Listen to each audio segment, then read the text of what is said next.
entre Saint-Georges et Saint-Madelguer, c'est que Saint-Georges, on ne sait pas s'il a existé.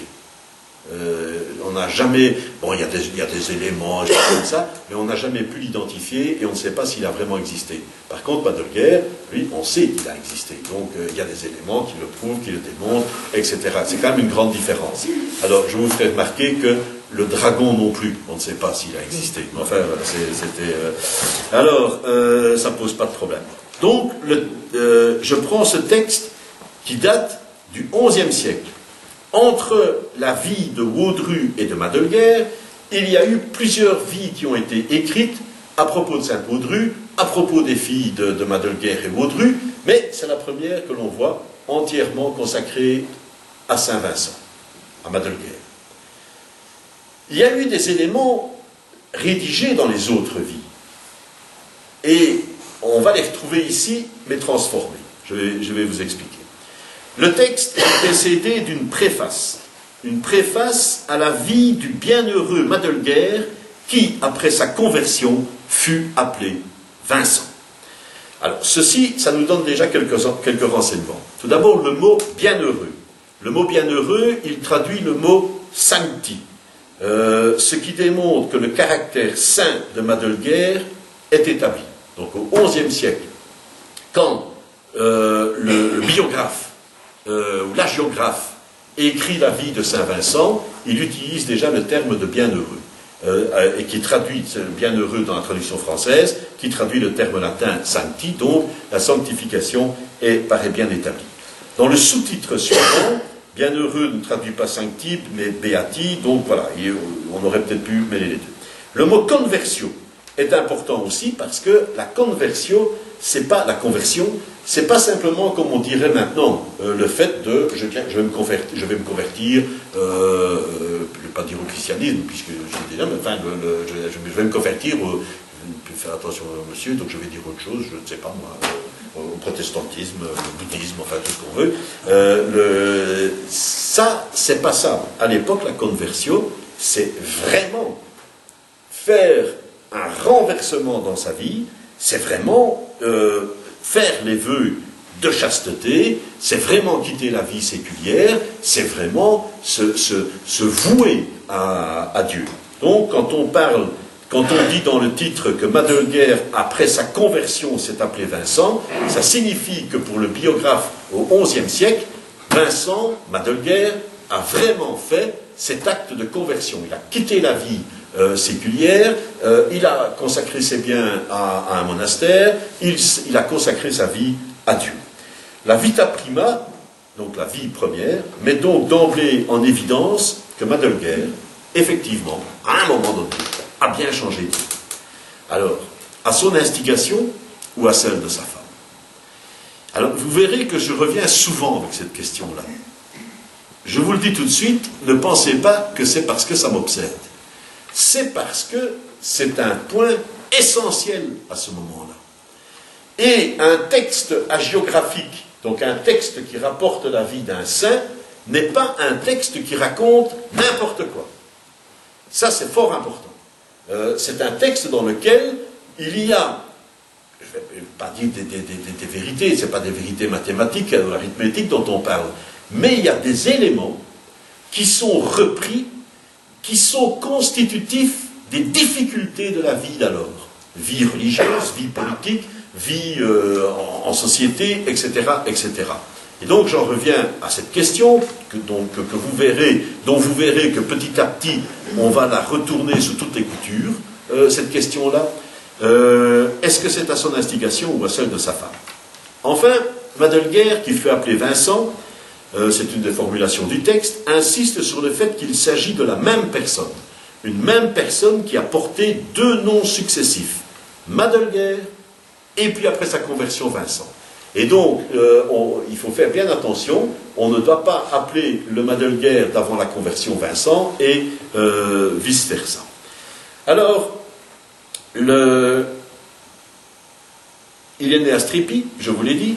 Son père s'appelait aussi Madelguer, ce qui complique un peu les choses, donc de temps en temps, si vous ne me suivez plus, vous levez la main. Et sa mère s'appelait Onuguer. n'a rien à voir avec l'ONU ni avec la guerre, elle s'appelait ONU-Guerre. Le père était originaire d'une des plus nobles familles des Wastoniens, ou des Wasconiens. Par contre, ONU-Guerre venait d'une famille humble, de la population franque. Madelguer aurait été présenté à Dagobert, le roi des Francs, qui l'aima beaucoup. Mais je dis qui aurait, parce que certains doutent de cette relation avec Dagobert. Je reviendrai tout à l'heure. Voyant cette prédilection royale, les parents de Madelguer ont recherché pour lui une jeune fille de noble naissance. Donc, Madelguer est le fils de Madelguer, qui était noble, mais de Onuguer, qui n'était pas noble, mais qui en plus était en relation avec le roi Dagobert, et voyant tout cela, petit à petit, on a commencé à chercher une jeune fille pour le gamin. Vous avez tous compris? Ça va? Vous avez compris? Vous suivez, hein? Et la jeune fille va être une jeune fille issue de la noblesse, c'est Wodru. Wodru, dont je vous ai déjà dit qu'elle était un petit peu plus grande que la moyenne, mais en plus, dont on apprend qu'elle était extrêmement belle. Un point intéressant, peut-être même un indice, je pense même que c'est un indice fort important, c'est le fait que Madelguer a commencé par refuser le mariage avec Wodru. Et il ne l'a accepté que suite aux remontrances de son père.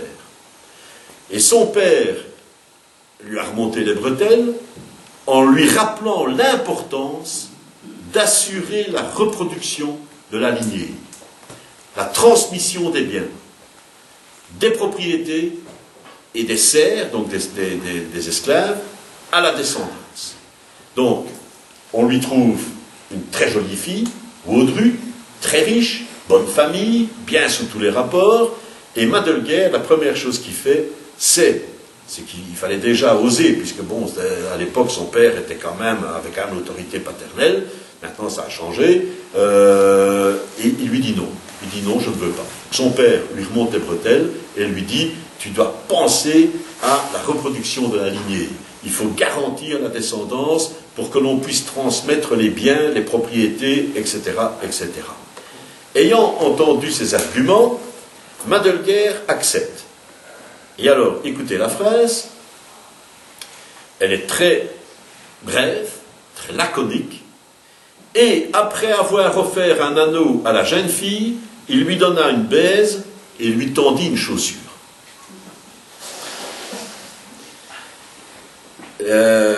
Voilà.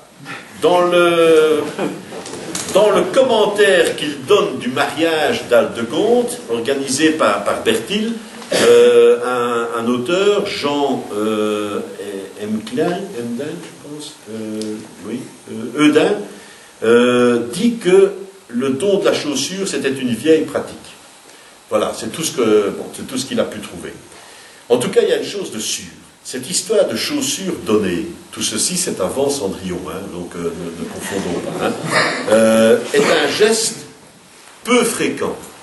On n'en trouve pas trace à toutes les lectures que l'on peut faire de ces textes médiévaux, voire même de ces textes latins, etc. etc. J'ai donc cherché, et je me suis référé à différents ouvrages. Nulle part, je n'ai vu une citation ou une référence par rapport à une cérémonie du mariage durant le Moyen-Âge. Il existerait dans une histoire de la vie privée un paragraphe où on dit que c'était une tradition gauloise, mais pas vraiment avec les références. Donc, voilà, j'ai cherché, je suis allé voir, j'ai regardé, dictionnaire, encyclopédie des symboles, j'ai regardé à chaussures, sandales, pieds, etc. Et voilà ce que j'ai trouvé. La chaussure joue un grand rôle dans les unions conjugales, en Chine ancienne. L'échange des chaussures entre époux marquait le désir de concorde. On laisse les Chinois, chez les Russes, au soir de ces noces, écoutez bien, mesdemoiselles, vous ne connaissez pas le bonheur que vous avez, écoutez.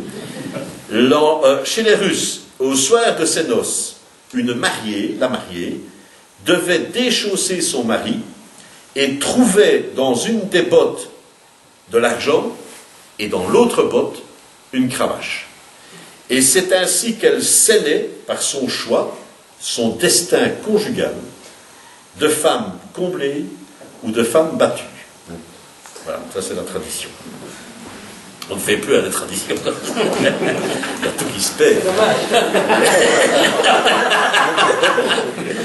Donc, comme il y a peu de chances que le jeune Madelguer ait eu une connaissance des rites chinois ou russes, par contre, il est vraisemblable, je dis bien il est vraisemblable, parce que ça aussi c'est aussi un truc pas facile à élucider, mais il est vraisemblable qu'il connaissait la Bible. Et la seule référence qui est donnée, notamment dans le livre publié sous la coordination de M. de Besseler, c'est et donc c'est une citation sûre, c'est au livre 4, 7e verset du livre de Ruth. R-U-T-H, Jean-Jo que dit-il? Qu'est-il écrit dans le livre? Autrefois, excusez-moi, j'ai été trop vite, j'ai voulu faire une belle blague avec Jean-Jo, j'ai été trop vite. Donc, je reprends.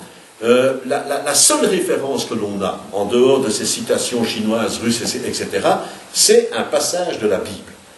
Un passage extrait du livre de Ruth. Et on peut lire ceci: autrefois, en Israël, voici ce qu'on faisait.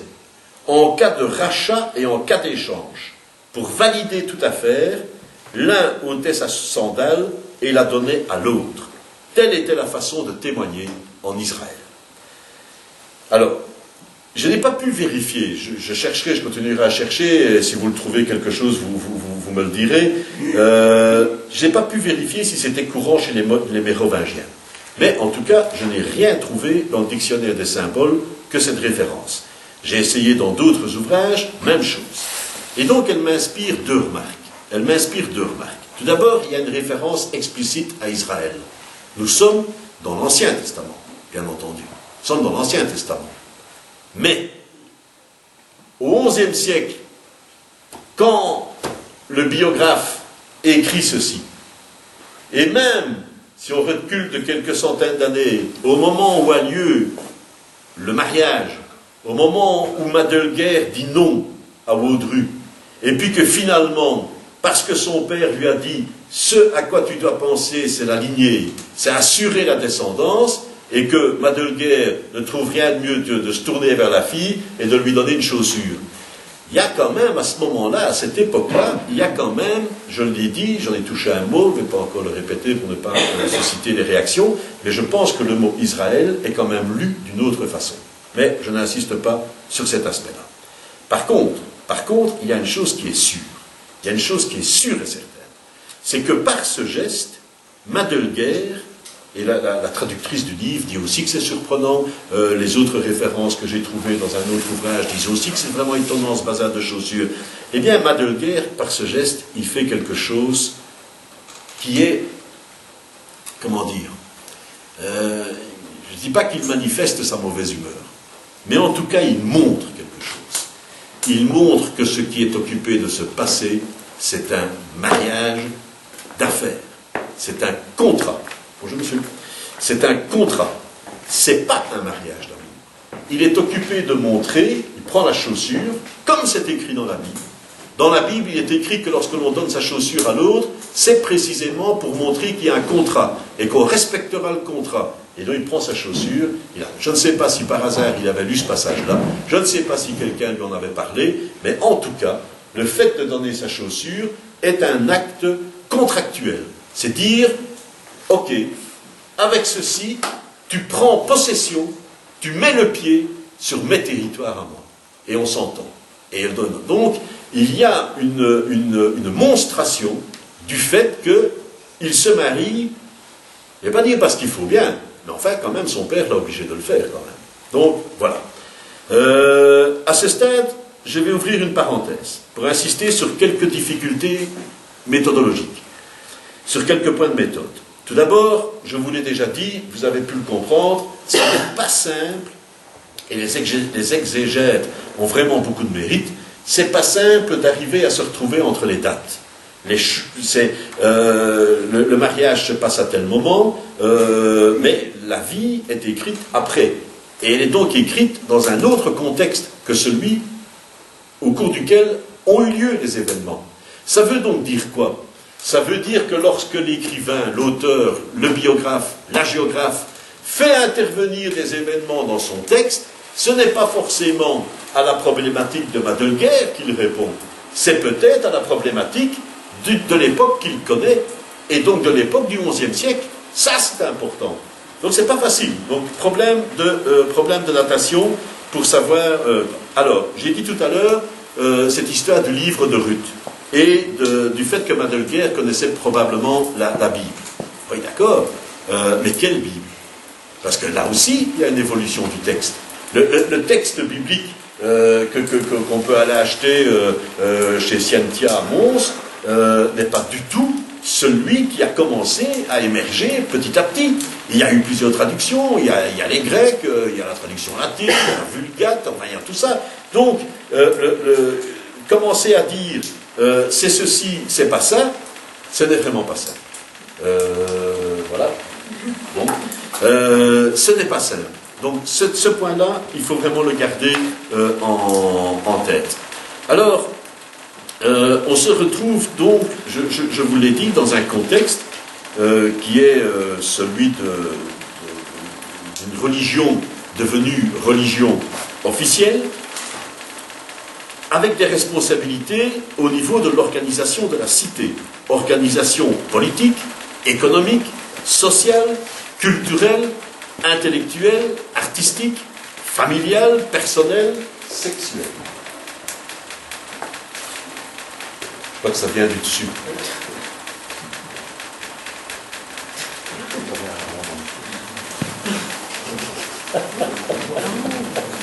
Vous voulez qu'on fasse un break?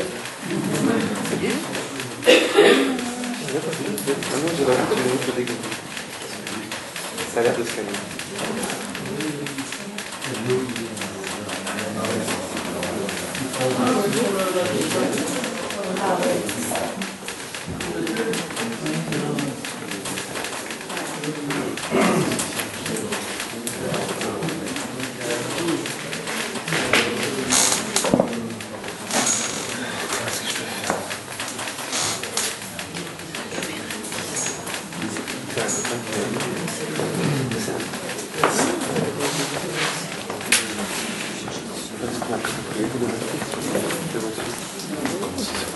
Est-ce qu'on peut déjà entendre? T'as pas chargé? Bah si, je... Salut. Ah ouais. C'est coupé. Ah, c'est coupé. Ah, c'est bon.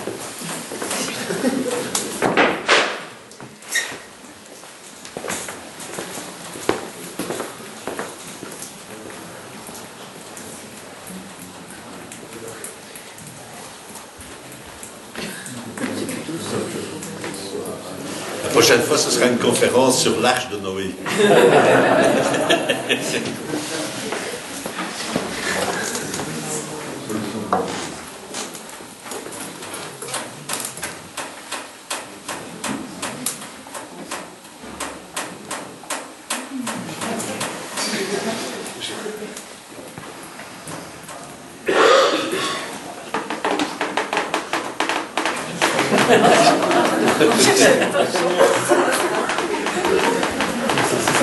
Souci enfin de limiter la fin de la conférence. Oui, oui.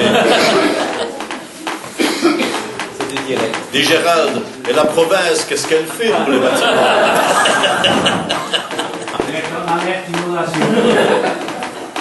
Je m'attends tranquille. D'ici 2h du matin.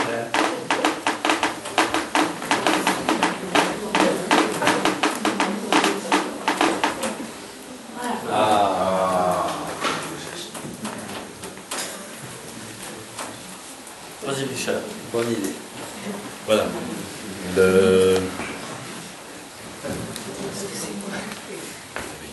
J'espère que je ne suis pas puni pour mes propos.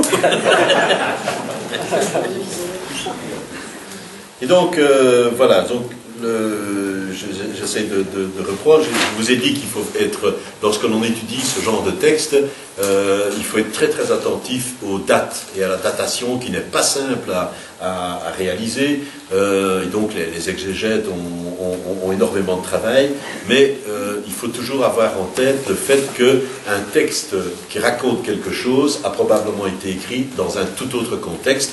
Et c'est le cas, de notre texte. La Bible, le texte a également évolué. Alors on peut peut-être considérer que je pose beaucoup de questions pour une simple affaire de chaussures. Oui, on peut considérer ça comme ça, mais là, c'est plutôt moi qui suis insistant. C'est la façon dont moi je suis entré dans ces textes-là. Qu'est-ce que je veux dire par là ? Eh bien, je veux dire que si on a un texte du XIe siècle qui reprend tout un ensemble d'éléments, je ne vois pas très bien de quel droit on peut faire une espèce de distinction a priori entre les éléments qui sont intéressants et qui peuvent apporter quelque chose du point de vue historique, etc., ou du point de vue religieux, et puis les autres éléments dont il ne faut pas tenir compte. Moi, je pars plutôt de l'idée que ce qui se trouve dans un texte de cette époque, dans ce contexte-là, avec cette vision ou cet entourage culturel chrétien, etc., je pense que chaque élément mérite notre attention. Et surtout quand il s'agit de quelque chose qui n'est pas habituel, quand quelque chose qui est quand même surprenant. Ça veut donc dire que le biographe, la géographe, au XIe siècle, a, lui, estimé suffisamment important pour nous en rendre compte et pour le maintenir dans le texte, cette histoire de chaussures. Parce que le texte n'y fait que quelques pages, hein. Donc il y a 4-5 pages en français. Donc ça veut dire que lorsqu'il dit « il a fait ça », eh bien moi je pense qu'il faut accorder de l'attention au travail rédactionnel du biographe et de la géographe. Et là, il y a un élément important. Là, il y a un élément important pour vous, sonégiens, sonégiennes, c'est le fait que ce texte-là, cette Vita Prima, j'ai la conviction, j'ai vraiment la conviction, je suis sûr de mon coup, ça a été écrit par quelqu'un qui savait écrire. C'est un écrivain. C'est pas un simple gratte-papier à qui on a demandé, tiens, tu vas essayer de reprendre, de nous faire une vie de Saint-Vincent, etc. Non. Le texte est écrit par quelqu'un qui sait écrire, qui connaît l'importance des phrases, l'importance des mots, la façon dont construire un récit. Et ça a vraiment son importance. Je ne suis pas le seul à le remarquer dans ce livre, à plusieurs endroits, que ce soit M. De Vriend ou d'autres, évoquent à son sujet, effectivement, le travail d'un écrivain.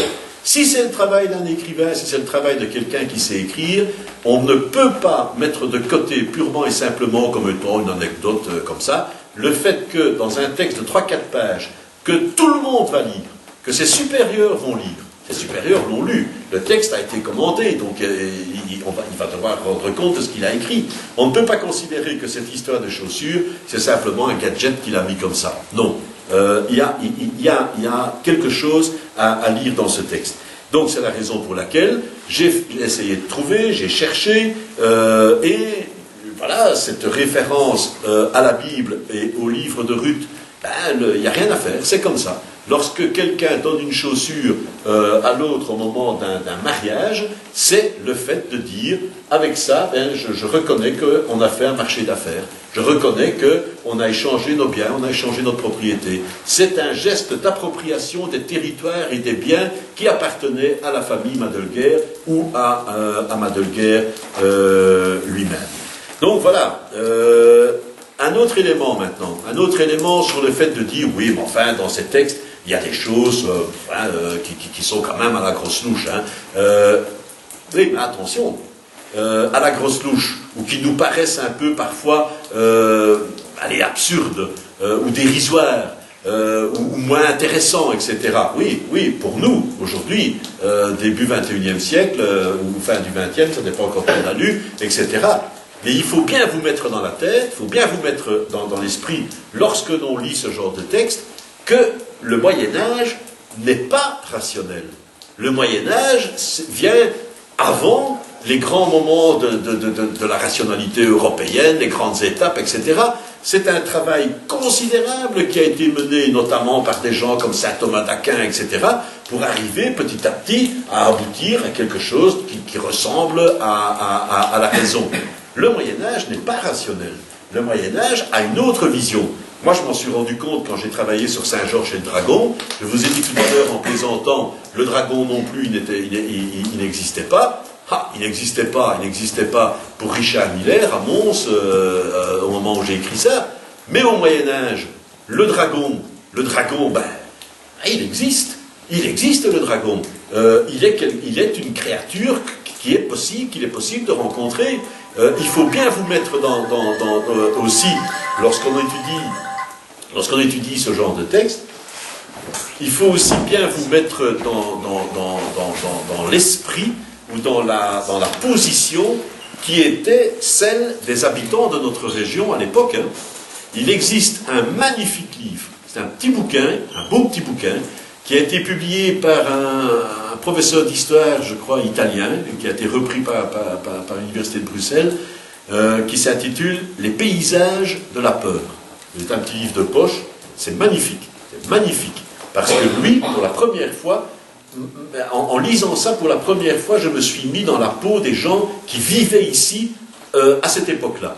C'était la nuit, les forêts, c'était des marais, il pleuvait, il faisait un temps, comme aujourd'hui, un temps épouvantable, les gens n'avaient pas de lumière, rien du tout. Donc c'est comme ça qu'il faut lire ce genre de choses. Et donc, croiser un dragon, oui, c'était peut-être une sale bête qu'on a croisée dans la forêt, etc. Mais tout ça existait. Je vous rappelle aussi que dans la Genèse, ça c'est aussi le spécialiste des dragons qui vous le dit, dans la Genèse, Dieu crée les dragons avant les hommes. Donc le 4e jour de la Genèse, Dieu crée les dragons. Alors, donc je tenais à le dire, il y a des choses, cette histoire de chaussures, oui d'accord, mais dans l'esprit médiéval de l'époque, ça peut signifier quelque chose. Il y a encore un autre exemple d'irrationalité du Moyen-Âge, ce sont les procès des animaux. Les procès des animaux. Dans nos régions, il y avait une espèce d'accident qui survenait souvent. Et vous imaginez que dans quoi vivaient ces gens. Et donc les bêtes étaient là, etc., etc. Eh bien, un accident arrivait souvent, c'est que un cochon, rentre dans la hutte et mange le bébé qui dormait. Donc les parents étaient au champ, et quand ils rentraient, les bébés avaient été dévorés par le cochon. Et ça arrivait souvent, c'est un accident fréquent, comme à notre époque, un accident de voiture, etc. Eh bien, qu'ont-ils fait? Eh bien, ils ont mis en place des tribunaux pour les animaux. Et ils ont donc jugé des cochons comme étant responsables de leurs actes, et ils ont torturé les bêtes, etc. Et pire, mieux, je ne sais pas comment on dit, quelle formule, pendant le procès, ils ont fait venir tous les cochons du village pour assister au procès. On ne fait même plus ça à notre époque avec tous les bandits et tout ça. Mais donc voilà, je plaisante un peu, mais ce que je vous dis est tout à fait vrai, vous pouvez le vérifier. Et donc cette irrationalité-là, elle fait partie de la vie de ces personnes. Et moi, je prétends, en tout cas, c'est ce qui m'intéresse dans ces textes, ce sont des êtres humains qui ont écrit.